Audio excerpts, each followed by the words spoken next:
जय सिया राम। मैं आचार्य राजेश श्री राम जन्मभूमि अयोध्या से।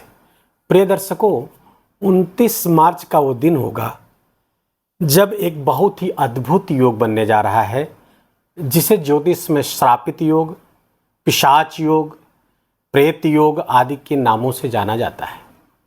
और ये वो योग होगा जो जीवन में बहुत सारी मुश्किलें पेश करेगा। लेकिन ध्यान रहे, यदि इस वीडियो को आपने अच्छे से समझ लिया और इसमें बताए हुए उपायों को आपने कर लिया तो आप समझ लीजिए ये 50 दिनों का श्रापित योग आपके लिए किसी वरदान से कम नहीं होगा और आप वो कर पाएंगे जिसके लिए आप पिछले दिनों बहुत दिनों से श्रम कर रहे हैं। ये वो 50 दिन का समय होगा जिसमें आप अपने ही कर्मों को इतने व्यवस्थित तरीके से कर पाएंगे, इतने बेहतर तरीके से कर पाएंगे, जिससे आप उस लक्ष्य तक उस मंजिल तक आप बहुत सहजता से पहुंच सकते हैं। लेकिन दो चीज़ें आपको करनी होगी, इस वीडियो को समझना होगा और साथ ही इसमें बताए गए वीडियो जो उपाय है वीडियो में उसको अवश्य ही करना होगा। अब देखिए, राहु और शनि जब इकट्ठा होते हैं, एक जगह बैठते हैं, उसे श्रापित योग कहा जाता है। क्यों कहा जाता है? वास्तव में शनि हमारा कर्म है, राहु है ऑब्सेशन, राहु है जुनून, राहु एक षड्यंत्र है और शनि जो कर्म है, जो धोखा है, जो पाप है, वो दुख है। इनका जब संयोजन बनता है किसी भी भाव पर, तो उस भाव पर एक विशेष संदेश के साथ योग बन रहा होता है। प्रायः ज्योतिष लोग देखते हैं जब कि शनि राहु किसी स्थान पर बना हुआ है तो वो पिशाच योग, वो श्रापित योग उस भाव को किस तरह इफेक्ट करेगा और कैसे हम उससे बच सकते हैं वो बताता है। हम इस गोचर के दौरान देखेंगे जब 29 मार्च को शनि राशि परिवर्तन करते हुए मीन राशि पर चले जाएंगे और वहां पर पहले से लगभग 1.5 वर्ष से विराजमान है राहु। राहु के साथ संयुक्त होंगे। और एक चीज, राहु यहाँ पर निरंतर आगे बढ़ रहे हैं और कुंभ राशि की तरफ जा रहे हैं, जो शनि की ही राशि पर जा रहे हैं। दोनों अपने अपने स्थान पर हैं। अब शनि पिछले 2.5 वर्षों से यहाँ विराजमान थे, आपके द्वादश भाव पे चले गए। राहु 1.5 वर्ष से यहाँ विराजमान है और अब शनि जिस घर से लौटे हैं वहीं पर पहुंच रहे हैं। राहु देव एक दूसरे से अनुभव साझा करेंगे कि आपने किस तरह का काम किया। जैसे कोई अधिकारी का तबादला होता है, ट्रांसफर होता है, तो अपने पूर्व अधिकारी से, कर्मचारी से पूछता है कि क्या वर्क कल्चर है, कैसे यहाँ पे काम करना है, क्या संस्कृति है यहाँ की, आदि आदि। ठीक उसी तरह एक दूसरे से अपना अनुभव साझा करेंगे इन 50 दिनों में। ध्यान रहे, राहु जुनून है, किसी भी काम करने की जिद है। जुनून और जिद का राहु कर्म प्रधान शनि के साथ जब जुड़ेगा और द्वादश स्थान पर जुड़ेगा तो मेष राशि के जातकों के लिए द्वादश स्थान पर जुड़ने का मतलब है कि वो वैदेशिक लाभ अपने बहुत ही भारी मात्रा में ले सकते हैं। विदेश से जुड़े हुए सारे कामों में उनको सफलता प्राप्त होगी। लेकिन ध्यान रहे कि किसी भी प्रकार के नियमों को ब्रेक न करें, क्योंकि यहां शनि स्वयं न्याय है और राहु है छल। तो छल से किसी भी नियम को भंग करेंगे तो दंडित होंगे और जेल तक की यात्रा करवा सकते हैं। शनि राहु का ये संयोजन, राहु और शनि जिस भाव पर बैठते हैं उस भाव से संबंधित भय और भ्रम की स्थिति क्रिएट करते हैं। यहाँ पर शनि और राहु आपके द्वादश स्थान पर बैठे हैं तो भ्रम भी क्रिएट करेंगे और भय भी क्रिएट करेंगे। कहाँ से संबंधित? द्वादश स्थान से संबंधित। तो द्वादश स्थान विदेश का भाव है, खर्चों का भाव है, वहां से भय और भ्रम पैदा करें। कहाँ धन खर्च करें, कहीं जो धन खर्च कर रहे हैं वो गलत जगह में तो नहीं जा रहा है। इस तरह का भय और भ्रम दोनों क्रिएट करेंगे, संशय पैदा करेंगे और साथ ही साथ इन दोनों की दृष्टि आपके 6ठे स्थान पर पड़ने वाली है। लेकिन ध्यान रहे कि शनि और राहु जब सप्तम स्थान 6ठे स्थान को देखते हैं, सातवीं दृष्टि से देखेंगे तो 6ठा स्थान शनि और राहु दोनों का प्रिय है।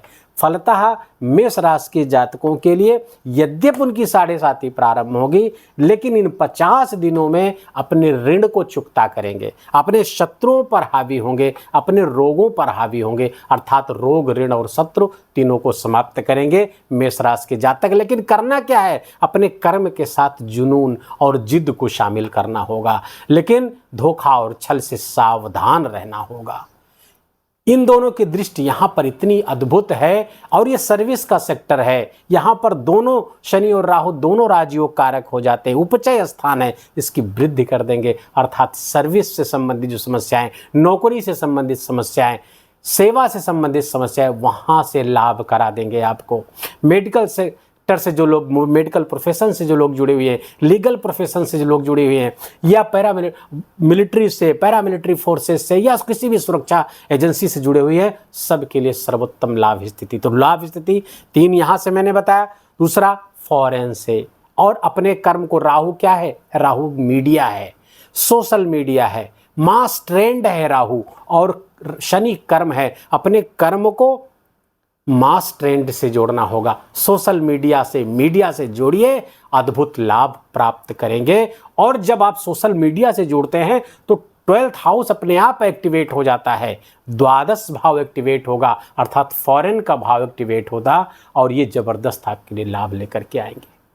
अब यहाँ पर एक बहुत ही सूक्ष्म चीज़ समझने की आवश्यकता है, जो ज्योतिष के विद्यार्थी हो यहाँ पर अलर्ट हो जाएं, क्योंकि ये बातें कहीं सामान्य पुस्तकों में देखने को नहीं मिलेगी, ये सीधे गुरु ज्ञान से प्राप्त होता है। शनि की दृष्टि जहां जहां जाएगी इन 50 दिनों में, वहां पर राहु की दृष्टि संयुक्त मानी जाएगी। अर्थात शनि की ऊर्जा राहु को मिलेगी, राहु को शनि की ऊर्जा मिलेगी। अर्थात शनि को राहु और राहु की शनि की ऊर्जा का यहां इंपैक्ट होगा, एक दूसरे से प्रभावित होंगे। और ध्यान रहे, अप्रैल माह के लगभग 20-25 दिन दोनों सेम डिग्री पर रहने वाले हैं, तो ये और भी ज्यादा जबरदस्त परिणाम देने की स्थिति में होंगे, वो नकारात्मक भी और सकारात्मक भी। इस वीडियो को समझ लिया तो केवल सकारात्मक परिणाम आपको प्राप्त होगा। ध्यान से समझिएगा, कोई बात समझ में ना आए तो कमेंट में जाकर के भी आप पूछिए, हम वहां भी उत्तर आपको देंगे। प्रायः सारे वीडियो में सारे कमेंट का उत्तर देना संभव नहीं होता, लेकिन इस वीडियो पर मैं विशेष अलर्टनेस दिखाऊंगा, और कोई भी इस गोचर से संबंधित कोई बात समझ में ना आए तो आप जरूर पूछिएगा, हम उसका उत्तर देंगे। तो शनि और राहु जब एक दूसरे की ऊर्जा से संयुक्त हो जाएंगे, तो जहां जहां शनि की दृष्टि जाएगी उसे राहु की दृष्टि भी मानी जाएगी। अब शनि की दृष्टि यहां द्वितीय स्थान पर पड़ेगी, धन स्थान पर पड़ेगी। फलतः संपत्ति का लाभ कराने की स्थिति में होंगे, संपत्ति का लाभ होगा, परिवार में विस्तार होता हुआ दिख रहा है, परिवार बढ़ता हुआ दिखेगा यहां पर। लेकिन राहु की भी दृष्टि है, अर्थात राहु जब संयुक्त होगा, राहु की दृष्टि शनि के, अब ये राहु की स्वयं की दृष्टि नहीं है, लेकिन शनि के साथ शनि की जब दृष्टि जाएगी तो राहु की भी ऊर्जा यहाँ ट्रांसफर होगी, और राहु की ऊर्जा जैसे उसकी एनर्जी यहाँ ट्रांसफर होगी, इस घर को विस्तार दे देंगे। इसलिए संपत्ति का विस्तार दे रहे हैं, धन का विस्तार दे रहे हैं, बैंक बैलेंस का इन 50 दिनों में विस्तार दे रहे हैं। अब राहु की 5वीं दृष्टि पंचम स्थान पर पड़ेगी, राहु की 5वीं दृष्टि चतुर्थ स्थान पर पड़ेगी, क्षमा करिएगा। अब चतुर्थ स्थान पर जब राहु की दृष्टि आएगी तो ये शनि की भी दृष्टि मानी जाएगी। तो फलतः चतुर्थ पे राहु और शनि की दृष्टि प्रायः धोखा, छल, प्रपंच की स्थिति क्रिएट करती है। कोई धोखा हो सकता है आपके साथ, छल हो सकता है, इसलिए बहुत सावधान, अलर्ट रहना होगा। माता जी के स्वास्थ्य के प्रति बहुत सावधान रहना होगा। कोई जमीन खरीद रहे हैं, प्रॉपर्टी खरीद रहे हैं, बहुत सोच समझ कर खरीदिएगा, अन्यथा नुकसान होने की संभावना बढ़ जाएगी। अब आते हैं पुनः 7वीं दृष्टि की हम चर्चा कर चुके हैं, दोनों की सेम है। अब शनि की जो 10वीं दृष्टि है वो पड़ेगी आपके 9वें भाव पर, भाग्य भाव पर पड़ेगी। और चूंकि राहु भी संयुक्त है तो राहु की भी दृष्टि यहां पड़ेगी। राहु की जब दृष्टि, राहु के प्रभाव इस पर आएगा शनि के साथ, तो यहां पर धर्म कर्म में अभिरुचि के पैदा करेंगे। ध्यान, मेडिटेशन, स्पिरिचुअलिटी और साथ साथ धार्मिक स्थानों की यात्राएं लंबी दूरी की यात्राएं, लंबे स्थान की तीर्थ यात्राएं आप बिल्कुल करने के लिए तत्पर होंगे और ये आपके लिए बहुत लाभकारी भी होना है क्योंकि ये गुरु की राशि पर हैं, धर्म की राशि पर विराजमान है दोनों। और जब धर्म की ही राशि पर देखेंगे, दृष्टि आएगी तो जबरदस्त लाभ होगा। इसलिए धर्म अध्यात्म से जितने जुड़ेंगे उतने ही लाभ होगा। ध्यान रहे, हम एक और दृष्टि की बात करेंगे, वो राहु की नवम दृष्टि। राहु की नवम दृष्टि अष्टम स्थान पर पड़ेगी और शनि चूंकि राहु साथ बैठे हुए, तो राहु की दृष्टि में शनि की भी ऊर्जा यहां ट्रांसफर होगी अष्टम स्थान पर। रिसर्च के काम, माइनिंग्स के काम, जमीन के अंदर के खोदाई के काम, जिनके भी इस तरह के प्रोफेशन है, जबरदस्त लाभ। कोई रिसर्च, कोई गुप्त चीज, अच्छा। अब यहाँ ये ध्यान और मेडिटेशन का स्थान है, ये गूढ़ साधनाओं का, गुप्त साधनाओं का स्थान है। अब देखिए कैसे लाभ लेना है, अपनी मंजिल तक कैसे पहुंचना है, इस बात को हमेशा ध्यान में रखिए इस वीडियो को समझते हुए। अब शनि और राहु की जो दोनों की दृष्टि, दोनों की ऊर्जा जब यहाँ पे आपके 8वें स्थान पर ट्रांसफर हो रही है, तो यह स्थान है गुप्त साधनाओं का, अनुष्ठानों का। नवरात्रि भी आ रही है, इस बीच आप साधना करिए, अनुष्ठान करिए, देवी जी की आराधना करिए, जो भी आपके यहाँ जो ट्रेडिशन हो, जैसा भी आप करते हो वो जरूर करिए। इसमें आपको विशेष लाभ होगा क्योंकि दोनों की दृष्टि यहाँ पर पड़ रही है, उसमें सफलता की प्राप्ति की संभावना बढ़ जाएगी।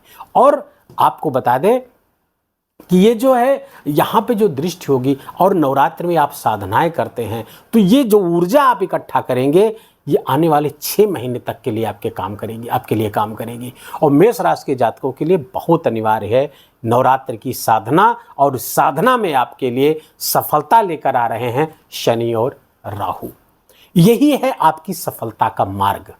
अब इनसे कैसे अपने लिए, अपने कर्तव्य को करते हुए, अपने कर्म को करते हुए, और उसमें जुनून और जिद को अगर आप जोड़ देंगे, तो उत्तम सफलता इन 50 दिनों में ये सर्वाधिक महत्वपूर्ण योग हो जाता है। कुछ उपाय आपको बताएंगे, उस उपाय को आपके लिए करना अनिवार्य होगा। जैसे पहला उपाय, तो चावल बना लीजिए और उसमें घी डाल लीजिए। चावल में घी डालकर छोटी छोटी गोली बना लीजिए, उसका कुछ हिस्सा गाय को खिलाइए और कुछ हिस्सा यदि संभव हो, नदी वगैरह आपके इर्द गिर्द हो, तो मछलियों को खिलाएं। ये सर्वोत्तम प्रयोग बता रहा हूँ आपको, 3 प्रयोग बताऊंगा, तीनों सर्वोत्तम है। तीनों कर लेंगे तो अति उत्तम, इसमें से कोई 1 या 2 करेंगे वो भी अच्छा होगा। तो पहला प्रयोग है चावल में घी मिलाकर के, ध्यान रहे उसमें कोई मीठी चीज नहीं मिलाना है। चावल में घी मिलाकर गाय को और मछलियों को खिलाइए। शिवाभिषेक करिए, भगवान शिव का अभिषेक करिए, शिवलिंग का अभिषेक करिए। सरसों के तेल में काला तिल मिलाकर के शिव को रोज अभिषेक, थोड़ी मात्रा में, नहीं कि अब तो 50 दिनों में तो कई लीटर तेल खर्च हो जाएगा, नहीं, थोड़ी मात्रा में ही तेल लेकर के सरसों के तेल में मिला करके भगवान का अभिषेक करिए और शिव तांडव स्तोत्र का पाठ करिए। जबरदस्त आपको लाभ प्राप्त होगा। नंबर 2 और तीसरा उपाय शनि और राहु से संबंधित है, क्योंकि ये शनि और राहु दोनों चतुर्थ श्रेणी के कर्मचारियों से जोड़े जाते हैं। तो जो आपके यहाँ जो सफाई कर्मी हैं, मजदूर हैं, नीडी हैं, दुखी हैं, उनको जूता और छाता ये दान कर, दोनों दान कर सके तो दोनों। अब ये 50 दिन में एक ही बार करना है, इसे रोज नहीं करना है। बाकी दोनों उपाय पहले के वो नित्य करने हैं, लेकिन ये उपाय एक बार ही किसी भी शनिवार को आप कर लीजिएगा। सूर्योदय से सूर्यास्त के मध्य में काले रंग का छाता और जूता, अगर दोनों ना हो सके तो कोई एक, अगर कोई एक का चयन करना है तो छाता का दान जरूर करिएगा। और किसको? सफाई कर्मचारियों को। वीडियो को यही विराम देंगे। वीडियो आपको अच्छा लगा हो, आपके काम का लगा हो, मेरा बोलना आपका सुनना दोनों सार्थक हुआ हो, तो कृपा करके इस वीडियो को लाइक करिएगा, अपनों के साथ शेयर करके उनको भी इस वीडियो को लाभ दीजिए और पुण्य कमाइए। कमेंट में जाकर के जय सियाराम लिखना बिल्कुल भी मत भूलिएगा, मेरा विशेष निवेदन, विशेष आग्रह आपसे। चैनल पर नए हैं तो इसको सब्सक्राइब कर लीजिए, बेल आइकन की घंटी दबा लीजिए। अपना बहुत बहुत ख्याल रखिए। जय जय सियाराम।